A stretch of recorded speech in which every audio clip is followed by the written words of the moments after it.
Hello, I'm Mark Hendricks, host of the national television program White's Treasure Hunting America. Congratulations on buying the new White's M6 detector. White's has a lot of work in this new detector, and this DVD will train you how to use it most effectively. We'll learn all about the M6 from a pair of Bay Area experts, legendary treasure hunter Jimmy Sierra and longtime White's dealer Greg Mosini. If you've not bought a detector in a while, they have come a long way. Finding treasure in the ground can be challenging, especially with all the trash you have to weed through. White's has been a leader in the industry, using their expertise to develop technology that helps you find more. White's was established in 1950 and exists as a family business with all parts made in the USA. Mr. White is a user of the detectors and does research to help make them better.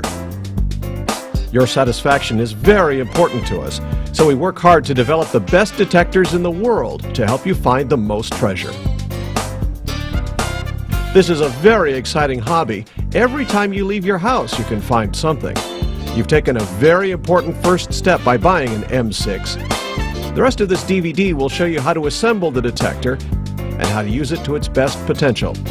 We'll present some valuable hints in using the controls and display for optimum performance. Finally, this DVD shares some ideas on the best places to hunt, what you can find, and the best research techniques used by the pros.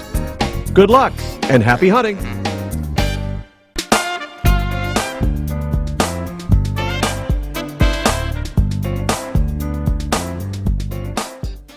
Hello, I'm Greg Mosini, the Peninsula Treasure Hunter, and we're at Montero Beach, located in Half Moon Bay along the California coastline. Today, I'm going to show you how to put together your new M6. Okay, first you take your electronic control box.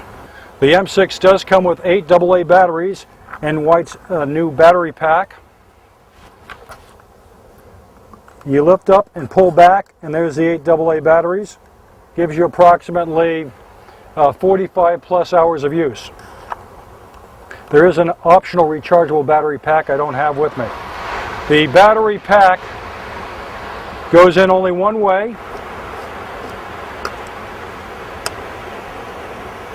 There's 2 snaps here which lock in that battery cover. It also has a headphone jack. We're not going to use the headphones today, but normally I recommend a good set of headphones. The armrest is detachable. It comes attached when you get the detector.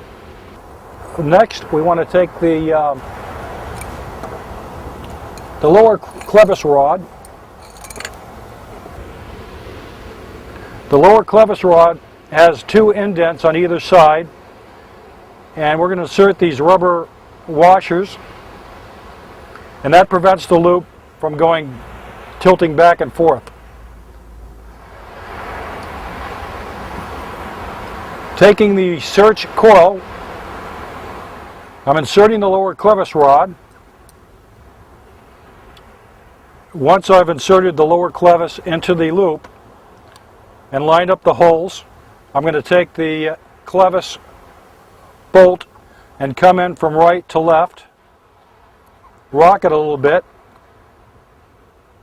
and I'm going to apply the nut on the left side so I don't have to so I can get by this clevis. It's just easier to turn and tighten.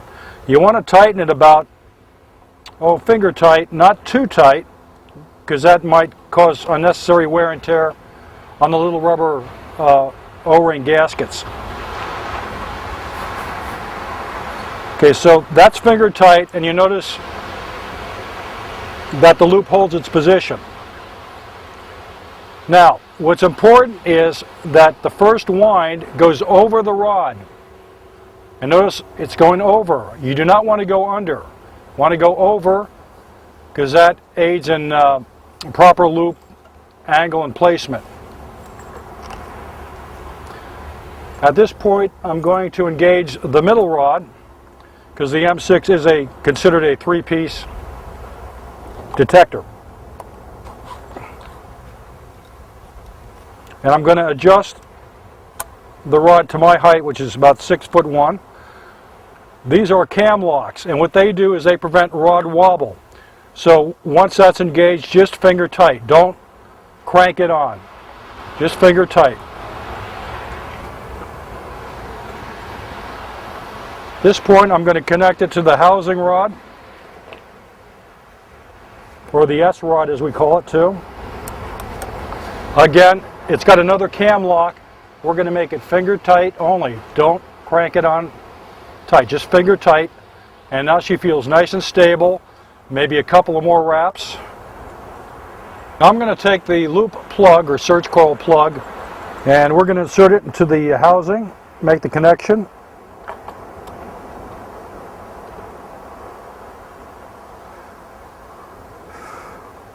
This is White's newest plug, and it's got a nice fixed strain relief, which is an improvement from the earlier models. Secure the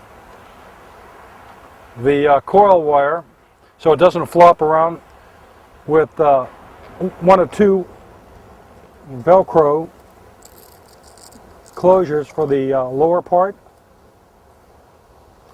and then we'll use one for the middle rod.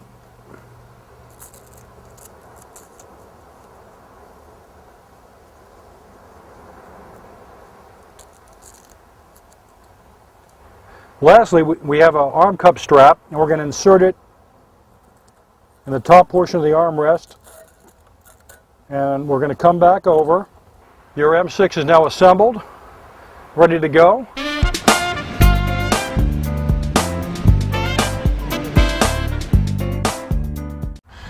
Hello, we're here at Golden Gate Park's Big Wreck.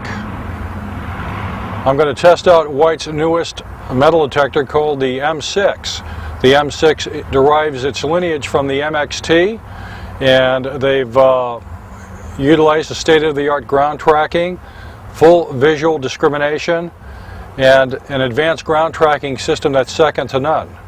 We're going to put the M6 through its paces today at the park and see if we can find any targets.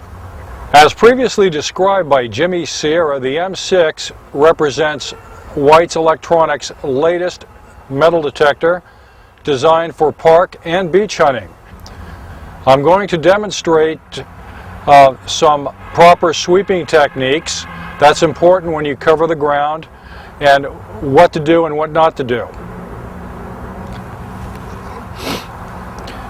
The M6 is fully adjustable, so whether you're 5 foot or just over 6 foot like I am, you can adjust it for comfort. You want a nice straight arm down, and you want to keep that loop just scanning the top of the grass, and you want to overlap the loop.